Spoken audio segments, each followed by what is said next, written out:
After giving up my career to support my husband, his mother said, "Now that you're not working, you can devote yourself to serving my son properly." My husband smiled and said, "That's the plan." I grinned and said, "Actually, I have a new plan." Their smiles faded as I revealed what I had secretly been preparing. So, I, 34 female, was married to Daniel, 37 male, for almost 8 years. We met in college, fell in love, and did the whole "we're partners" thing. Or at least, I thought we were partners.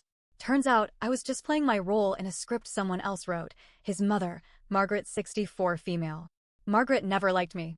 Not in an outright "I hate you" way, but in that slow, insidious way where everything she said had an edge. Every compliment was backhanded. Every smile was tight. Every conversation had an underlying message: I wasn't good enough for her son.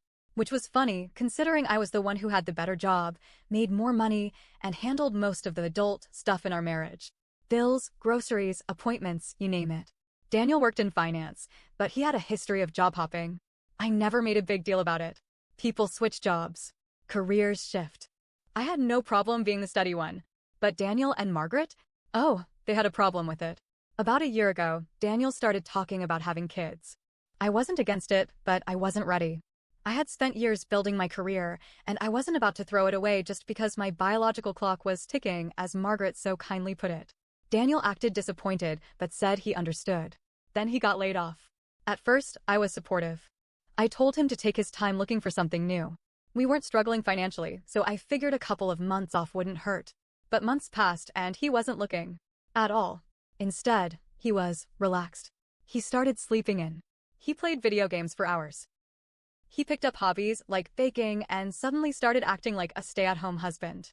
Meanwhile, Margaret started coming over more. She'd drop off food, tell Daniel how hard this must be for him, how stressful it must be to rely on me financially. And then she'd turn to me with that tight smile and say, "It's a good thing you're stepping up. This is what a wife should do." That was the first time I felt it. That gnawing feeling that something wasn't right. One night, Margaret invited us over for dinner. I didn't want to go, but Daniel said she was making his favorite meal, so I caved. We're sitting at the table, and Margaret is in rare form, going on about how woman's place is in the home, how she gave up everything to be a wife and mother, how Daniel deserves a woman who will take care of him the right way. Then she looked me dead in the eye and said, "Now that you're not working, you can devote yourself to serving my son properly." I laughed. Out loud. But Margaret didn't laugh. She just kept smiling. Then Daniel, my husband, the man who supposedly respected my career, my choices, my time, leans back in his chair, looks me right in the eye, and says, "That's the plan." He said it so easily, like it had already been decided. I felt my stomach drop. That's when I realized this wasn't some accident. This wasn't just Daniel being lazy or Margaret being pushy. This was a plan. Daniel let himself get fired. He and his mother had cooked this up. They wanted me to take on the role of the perfect little housewife while Daniel got to be the man of the house without actually doing anything. And they expected me to just go along with it. I smiled. I smiled so wide my cheeks hurt. "Actually, I have a new plan." Margaret's smile twitched. Daniel frowned. I didn't elaborate. I just kept eating. And that was the moment I decided, if they wanted a game, I'd give them a war. I didn't react that night.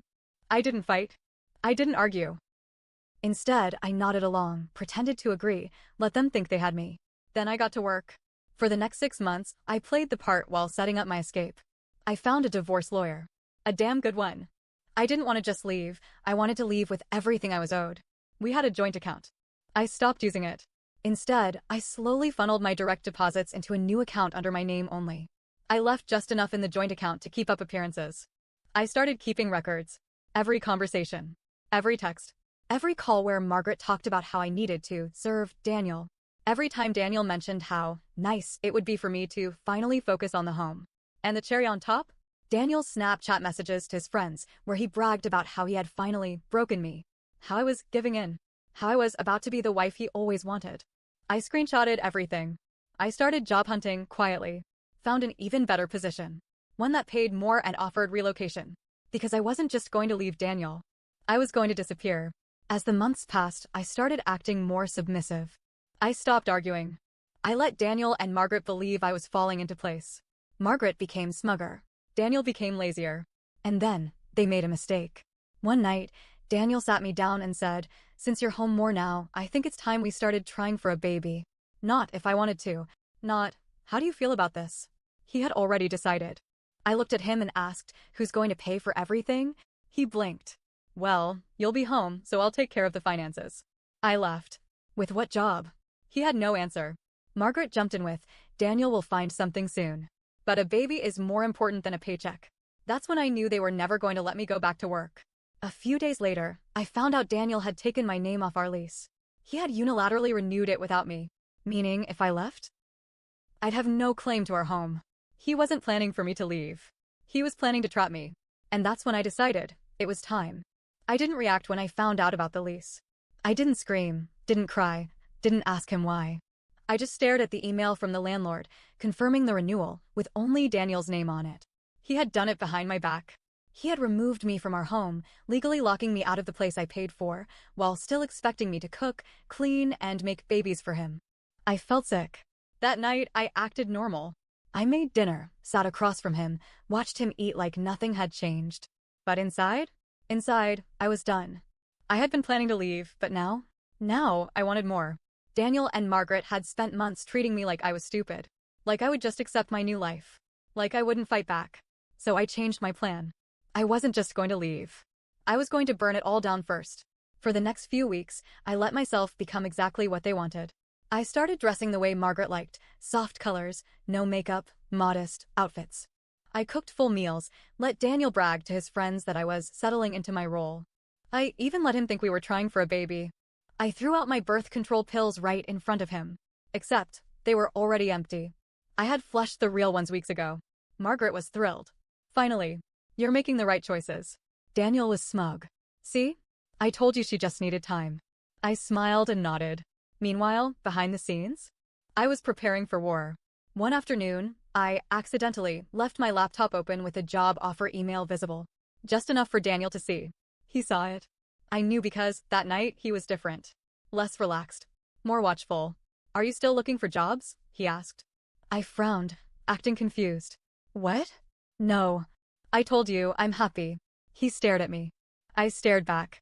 He didn't believe me. The next day, my laptop was moved. He had gone through it. I let him think he was smart. That he had caught me before I could do anything. That I was trapped. Because the real plan? The real plan was something he couldn't see coming. Margaret had been pushing for grandkids since the day we got married.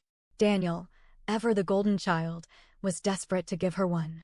So, I gave them exactly what they wanted. I started acting differently, nauseous in the mornings, more tired, forgetting things. Margaret noticed first. She practically vibrated with excitement. "Do you think?" she asked one night, eyes shining. I pretended to be embarrassed. "I don't know. It's too soon to tell."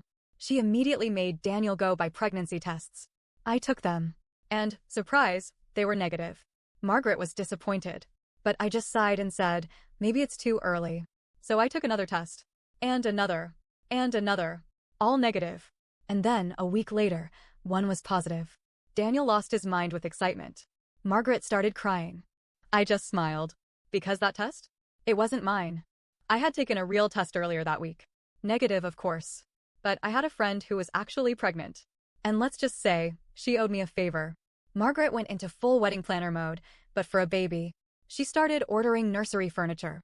She called Daniel every day to remind him that his responsibility was to provide for his growing family. And suddenly, Daniel was panicking. Because now, he actually had to do something. No more lazy mornings. No more video games. No more playing house prince while I funded his lifestyle. He started looking for jobs. He started asking me about our finances. How much do we have in savings? Should we start budgeting? I acted clueless. "Oh, I don't know. You handle all that, right?" His face went pale. Because he didn't. One night, Daniel came home looking off. He sat me down. "We need to talk." Here it was. The moment I'd been waiting for. "I think," he started slowly, "we should move in with my mom for a while." I blinked. "What?" He swallowed. "Just until the baby comes. It would save money. She can help with things. It just makes sense." He wanted me to move into Margaret's house. To be completely under her control. To make sure I never left. I stared at him, really stared at him. And I realized, he wasn't just desperate. He was afraid. He had no money. He had no job. He had nothing. And suddenly, he knew it. I leaned back, pretending to think it over. Then I said, "Okay." He blinked. "Wait, really?" I nodded. "If that's what you think is best." Margaret was overjoyed. She started planning the move immediately. Meanwhile, I was making my final moves. Margaret wasted no time. Within days, she had a whole itinerary laid out. She planned every detail of our move into her house, down to the nursery wallpaper. She sent me baby name lists. She started talking about quitting my job for me. You'll be too busy with the baby to work anyway. Daniel will take care of things. I smiled and nodded. Of course. Daniel, on the other hand, he was unraveling. At first, he was thrilled, his mother was happy, I was in line, and his perfect little world was taking shape. Then, he checked our bank account. And that's when everything changed. It was a Tuesday night. Daniel was on his laptop while I pretended to fold baby clothes Margaret had already started sending over. Then I heard it. A sharp inhale. The clicking of a mouse. The way his breathing changed. And I knew. He was looking at the account. The account that should have had a hefty savings balance. Instead, it had barely enough to cover the next month's rent. I had been moving the money for months, shifting it into my private account, making sure I had full control over everything when the time came. Where's the money? He asked, his voice forced calm. I blinked. What do you mean? He turned the screen toward me. Our savings. It's gone. I looked at it, feigning surprise. That's weird. You've been managing the finances, haven't you? His eye twitched. You know I don't. He stopped himself. Oh! He realized. He had been so busy assuming I was trapped that he never noticed I had been the one in control the entire time. I waited, watching the gears turn in his head. Watching as he pieced together the reality. Watching the panic set in. Because Margaret had been pushing him to step up. Because a baby was coming. Because he had no money, no job, and no way out. He was the one who was trapped now. For the next few days, Daniel was different. He was distant. Jumpy. And then? He did something I never saw coming. He went through my phone. I caught him at 2 a.m., sitting on the edge of the bed, my phone unlocked in his hands. I didn't say anything. Just walked over and sat next to him. He was staring at my banking app. He had seen everything. He turned to me, eyes dark with something I couldn't quite name. Why are you moving money? I tilted my head. Why are you looking through my phone? Silence. I took my phone back. You know that's illegal, right? What you just did. Daniel ran a hand through his hair. Are you leaving me? I didn't answer. Because he already knew. He exhaled a shaky, uneven breath. Then he did the thing that truly sealed his fate. He called his mother. I was still sitting there when he put the call on speaker. Mom, he said, his voice raw, we have a problem. Margaret's voice was sharp, alert. What? What happened? He hesitated, then finally admitted it. She's taking the money. A beat of silence. Then, that ungrateful little b****. I smiled. Because now? Now I had her on record. I let Margaret rant. Let her spit venom about how she knew I was never right for Daniel. She's always been selfish. After everything we've done for her. After she tricked us with this baby, oh, that was interesting. Even she wasn't fully convinced I was pregnant. I filed that away for later. Then I stood up, stretched, and walked toward the bedroom door. Daniel followed me with his eyes. Where are you going? I turned back, smiling. Oh, don't worry. You'll find out soon. And then? I walked out. 2 days later, Daniel woke up to a knock on the door. It was the landlord. And he had bad news. Your lease is invalid, he told Daniel. Your wife never signed it. Which means you can't legally renew it without her. Daniel called me immediately. What the hell did you do? I sipped my coffee. Oh, I don't know, Daniel. You're the one handling our finances, right? Silence. Then I dropped the second bomb. I also had my name removed from the utility bills last month. So, I'd start packing if I were you. Margaret tried to save him. She offered to co-sign a new lease to cover some of his bills. But Daniel was drowning. Because all this time, he thought I was the one being backed into a corner. He never saw the walls closing in on him. And then, right as he was grasping for control, I pulled the rug out completely. I sent Margaret the screenshots of Daniel bragging to his friends about how he had manipulated me. How he had tricked me into giving up my career. I didn't include a message. I didn't need to. Because I knew exactly what she would do. Margaret turned on him. I don't know what was said between them. All I know is that a few hours later, Daniel showed up at my office. Yes, my office. Because that's another thing he hadn't figured out. I never actually left my job. I had been working remotely under a temporary contract with the same company I had quit. And now? Now they were moving me across the country. Daniel stood in the lobby, eyes wild, demanding to see me. I walked out, calm, collected, and just loud enough for everyone to hear, I said, Sir, you need to leave before I call security. His face collapsed. Because he knew. He knew he had already lost. Daniel didn't leave. He stood there, frozen, his face pale, his mouth slightly open like he was still processing what I had just said. Security had already started moving toward him. Other employees were staring. Someone whispered, "Is that her husband?" He must have realized how pathetic he looked, because he took a shaky step back. His hands clenched at his sides, and for a second, I thought he was going to yell, make a scene, demand answers. Instead, he whispered, "Please." I almost laughed. Please? Please? After everything? After he played me? After he let his mother manipulate him into treating me like some disposable servant? After he tried to trap me with a fake life I never agreed to? Now he was begging? I didn't even blink. "Daniel, leave." Security reached him. One of the guards, a man named Patrick who had seen me come in every morning, who had chatted with me about my coffee order, stepped between us. "You need to exit the building, sir." Daniel didn't fight. He didn't scream. He just stood there for another second, his face crumbling into something desperate before he finally turned and walked out the door. And just like that, he was gone. But the fight wasn't over. I still had one more person to deal with. Margaret called me 2 hours later. I picked up. She didn't waste time. "What the hell have you done?" Her voice was shrill, sharp with rage. She was livid. "Perfect." "I don't know, Margaret," I said sweetly. "Did something happen?" "You ruined his life," she screeched. "He has nothing now. No home, no job," I cut her off. "No money." Silence. Then, softer, "Where is it?" I smiled. "Oh, you mean my money?" Margaret inhaled sharply. That's when I knew. She had been counting on it. Maybe she thought she could get it from me after I left. Maybe she thought she could manipulate Daniel into getting it for her. But now? Now, there was nothing left for them. "You're a monster," she spat. "You tricked him," I laughed. I actually laughed. "I tricked him." I repeated. "That's rich, coming from you." She started spewing more nonsense. How I was ungrateful, how I ruined her son, how I owed them for taking care of me. I let her rant. Then I said, "You should check your emails." Silence. I hung up.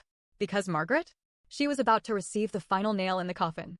While she had been screaming at me, I had sent every screenshot to her entire church group. Margaret was obsessed with her image. The perfect wife. The perfect mother. The woman who raised a strong, capable man. And now? Now, everyone was going to see what kind of man she really raised. The texts where Daniel bragged about fooling me. The recordings where Margaret encouraged it. The bank records proving they had tried to financially trap me. I even included a sweet little note. I just thought everyone should know the kind of values Margaret truly raised her son with. Enjoy. And then? I blocked her. Margaret might have had control over Daniel. She might have had control over his past relationships. She might have had control over their twisted little world. But she never had control over me. And now? She never would. Margaret was disgraced. Her church friends? They turned on her instantly. Turns out, people don't really like it when you get caught manipulating and financially abusing someone. She tried damage control. She told people I was lying. That I trapped Daniel. That I was a gold digger. But the receipts didn't lie. She lost friends. Respect. Everything she had built her image around. And Daniel? Daniel lost everything. His mother was too busy dealing with her own fallout to help him. His friends, the ones he had bragged to, they wanted nothing to do with him now. He tried calling me. Again and again. I never answered. Until one day, he stopped. And I moved on. It's been a few months now. I'm in a new city, in a new apartment, with a new job that pays more than my last one. I wake up every morning knowing that I am free. And Daniel? I don't know. I don't care. Because the truth is, he was never my partner. He was his mother's puppet.